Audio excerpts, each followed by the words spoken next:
ప్రవక్త ముహమ్మద్ పుట్టుక వెనక ఉన్న ప్రపంచాన్ని అర్థం చేసుకోవాలంటే రండి మనం కాలంలో కొంచెం వెనక్కి వెళ్దాం. ఇస్లాం రాకముందు అరేబియా అసలు ఎలా ఉండేది, అక్కడి ప్రజలు ఏం నమ్మేవారు, వాళ్ల రాజనీతి పరిస్థితులేంటి? ఈ ప్రయాణంలో ఆనాటి ప్రపంచంలోకి అడుగుపెట్టి చరిత్ర గతిని మార్చేసిన ఆ జననం వెనుక ఉన్న ప్రాముఖ్యతను తెలుసుకుందాం. ఇస్లాం రాకముందు కాలాన్ని జాహిలియా అని పిలుస్తారు. అంటే అజ్ఞానయుగమన్నమాట. కాని ఆ మాట వినగానే మనకు తోచినట్లు అది కేవలం అజ్ఞానంతో నిండిన కాలం కాదు. వాళ్ల నమ్మకాలు, ఆచారాలు మనం అనుకున్నదానికంటే చాలా సంక్లిష్టంగా, కొన్నిసార్లు ఆశ్చర్యం కలిగించేలా ఉంటాయి. సరే, ఇప్పుడు అసలు విషయానికి వద్దాం. ఈ ప్రశ్నతోనే మొదలుపెడదాం. ఈ ప్రశ్నకు చాలామంది వెంటనే విగ్రహాలు అనేస్తారు. కాని కథ అక్కడితో అయిపోలేదు. అసలు వాస్తవం మిమ్మల్ని కొంచెం ఆశ్చర్యపరచొచ్చు. ఇక్కడే అసలు ట్విస్ట్. మీకు తెలుసా, ఇస్లాం రాకముందు అరబ్బులు కూడా అల్లానే నమ్మేవారు. ఆయనే అందర్నీ సృష్టించినవాడని, పోషించేవాడని వాళ్లకు గట్టి నమ్మకం. అందుకే వాళ్లు అల్లా కోసం ఎప్పుడూ ఒక విగ్రహాన్ని తయారు చెయ్యలేదు.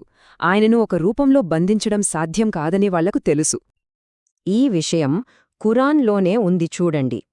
మనుషుల్ని ఎవరు సృష్టించారు అని వాళ్లని అడిగితే అల్లాహ్ అనే వాళ్లని ఈ వాక్యం స్పష్టం చేస్తోంది.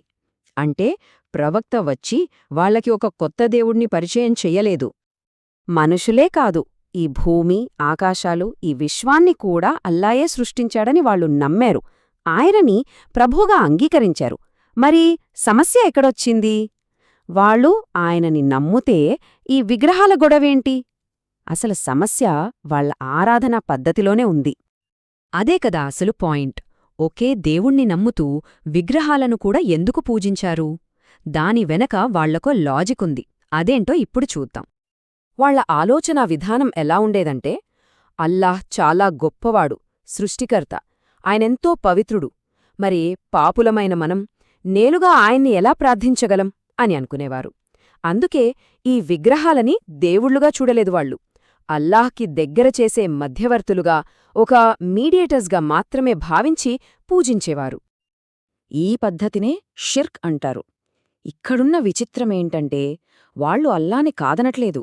పైగా ఆయన చాలా పవిత్రుడు అని మరీ అతిగా గౌరవించి ఆయనకీ తమకీ మధ్యలో వీళ్లని పెట్టారు. ఇది ఎలా ఉందంటే, రాజుగారిని కలవాలంటే నేరుగా వెళ్లలేం కదా, మంత్రుల ద్వారా వెళ్తాం, అలా అన్నమాట. కాని ఈ ప్రాసెస్లో అసలు రాజుకే దూరమైపోయారు. సరే, అరేబియా ఆధ్యాత్మిక పరిస్థితి ఇది. మరి అసలు ఇంత పెద్ద ప్రపంచంలో చివరి సందేశం కోసం దేవుడు ఈ ఎడారి భూమిని ఎందుకెంచుకున్నాడు? దాని వెనుక కొన్ని బలమైన కారణాలున్నాయి. అరేబియాని ఎంచుకోవటం వెనుక చాలా వ్యూహాత్మక కారణాలున్నాయి. వాటిలో కొన్ని ముఖ్యమైనవి ఇప్పుడు చూద్దాం. భౌగోళికంగా చూస్తే అరేబియా ఒక జంక్షన్ లాంటిది. ఒక పక్క బైజాంటైన్ అంటే రోమన్ సామ్రాజ్యం, మరో పక్క ససానిడ్ అంటే పర్షియన్ సామ్రాజ్యం. ఈ రెండు సూపర్ పవర్స్ మధ్య ఉన్నా కూడా ఎవరికీ చెందకుండా స్వతంత్రంగా ఉంది. అంటే ఒక కొత్త సందేశం పుట్టి అక్కడి నుండి ప్రపంచమంతా వ్యాపించడానికి ఇది పర్ఫెక్ట్ ప్లేస్ అన్నమాట. అరేబియాలో ఒక పెద్ద నాగరికతగాని, బలమైన ప్రభుత్వంగాని, గొప్ప గొప్ప కట్టడాలుగాని ఏమీ లేవు. అదొక ఖాళీ క్యాన్వాస్ లాంటిది. అందుకే ఇస్లాం వచ్చి ఒక సరికొత్త, ప్రత్యేకమైన వారసత్వాన్ని సృష్టించడానికి అవకాశం దొరికింది.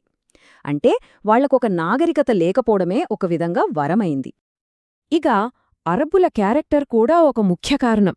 వాళ్ళు చాలా కష్టపడే తత్వమున్నవాళ్లు, ధైర్యవంతులు, ఇచ్చిన మాటకు కట్టుబడి ఉండేవారు. ఎంత నిజాయితీపరులు అంటే ప్రవక్తకు బద్ధశత్రువైన అబూసుఫియాన్ కూడా రోమన్ చక్రవర్తి ముందు ప్రవక్త గురించి ఒక్క అబద్ధం కూడా చెప్పలేదు. అలాంటి క్యారెక్టర్ వాళ్లది. ఈ భౌగోళిక, సాంస్కృతిక కారణాలన్నింటినీ మించి అన్నింటికంటే ముఖ్యమైన కారణమొకటుంది. అది ఒక ప్రార్థన.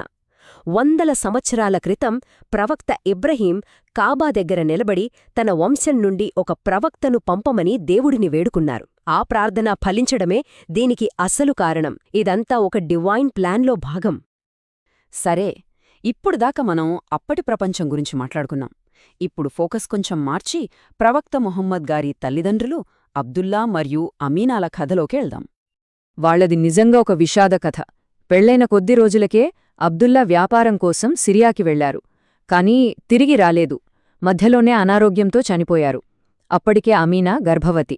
అంటే తన బిడ్డ పుట్టకముందే అమీనా భర్తను కోల్పోయి చిన్న వయసులోనే వితంతువయ్యారు. ఇప్పుడు ప్రవక్త పుట్టిన తేదీ విషయానికి వద్దాం. దీని గురించి చరిత్రలో చాలా చర్చ జరిగింది. అసలు ఏవి నిజాలు, ఏవి పండితుల అభిప్రాయాలు అనేది ఇప్పుడు స్పష్టంగా చూద్దాం. చరిత్ర ప్రకారం మనకు ఖచ్చితంగా తెలిసినవి రెండు విషయాలు. ఒకటి, ఆయన పుట్టిన సంవత్సరం. దాన్ని ఏనుగుల సంవత్సరం అంటారు. 2, ఆయన పుట్టిన రోజు సోమవారం. ఈ విషయాన్ని స్వయంగా ప్రవక్తే చెప్పినట్లు హదీస్లలో ఉంది. కాని ఖచ్చితమైన తేదీ ఏది అనే దానిపై పండితుల్లో భిన్న అభిప్రాయాలున్నాయి. మీరిక్కడ చూడొచ్చు, కొందరు 2వ తేదీ అంటారు, ఇంకొందరు 8, 10 అని కూడా అంటారు. అయితే అందరూ ఎక్కువగా చెప్పుకునే 12వ తేదీకి సంబంధించిన ఆధారం మాత్రం మిగతా వాటితో పోలిస్తే అంత బలంగా లేదు. మరి ఆధారం బలంగా లేకపోయినా 12వ తేదీ ఎందుకింత పాపులర్ అయింది? దానికి ముఖ్యంగా 2 కారణాలున్నాయి. ఒకటి, ఇబ్న్ ఇస్హాక్ అనే గొప్ప చరిత్రకారుడు ఈ తేదీని చెప్పడం. 2, ఆ తర్వాత కాలంలో ప్రవక్త పుట్టినరోజు వేడుకలు అంటే మౌలిద్ కోసం ఈ తేదీనే అధికారికంగా తీసుకోవడం. సరే, ఇప్పుడు కథలో క్లైమాక్స్కి వచ్చేశాం. అసలు జననం రోజున ఏం జరిగింది? ప్రామాణికమైన ఆధారాల ప్రకారం ఆ సంఘటనను చూద్దాం. ప్రవక్త పుట్టుక గురించి చాలా కథలు ప్రచారంలో ఉన్నాయి. పుట్టుకతోనే సుంతి జరిగిందని, సజ్జా చేస్తూ పుట్టారని, ఇలా చాలా. కాని వీటికి బలమైన ఆధారాలు లేవు. స్వయంగా ప్రవక్త చెప్పిన ప్రామాణికమైన సంఘటన ఒక్కటే ఉంది. కట్టుకథలతో పని లేదు. ఆ ఒక్క నిజమైన సంఘటనే అన్నిటికన్నా గొప్పది. ఆయనేమన్నారంటే, నా తల్లి నాకు జన్మనిచ్చినప్పుడు ఆమె నుండి ఒక కాంతి బయటకు రావడం చూసింది. ఆ కాంతి అల్ షాంలోని బుస్రా నగరంలో ఉన్న రాజభవనాల వరకు వెళ్ళింది. అల్ షాం అంటే ఇప్పటి సిరియా ప్రాంతం. అప్పట్లో అది బైజాంటైన్ సామ్రాజ్యానికి గుండెకాయలాంటిది. ఆ కాంతి అక్కడిదాకా వెళ్లడం ఇస్లాం భవిష్యత్తుకు ఒక సంకేతమన్మాట. బిడ్డ పుట్టిన తర్వాత తాత అబ్దుల్ ముత్తలిబ్ చాలా సంతోషించారు. ఆయనే ఆ బిడ్డకు మొహమ్మద్ అని పేరు పెట్టారు. మొహమ్మద్ అంటే ప్రశంసించబడినవాడు అని అర్థం. అప్పట్లో ఆ పేరు చాలా అరుదు. ఎందుకు ఈ పేరు పెట్టారనడిగితే ఆయనన్నారు, ఆకాశంలో దేవుడిచేత, భూమిమీద ప్రజలచేత నా మనవడు ప్రశంసించబడాలి అని. చూశారుగా, ఎన్నో వైరుధ్యాలున్న ఒక గడ్డపై చరిత్రకారులు సైతం చర్చించుకునే ఒక రోజున ఒక కాంతి పుట్టింది. ప్రశంసించబడినవాడు అనే పేరుతో ఒక శిశువు జన్మించాడు.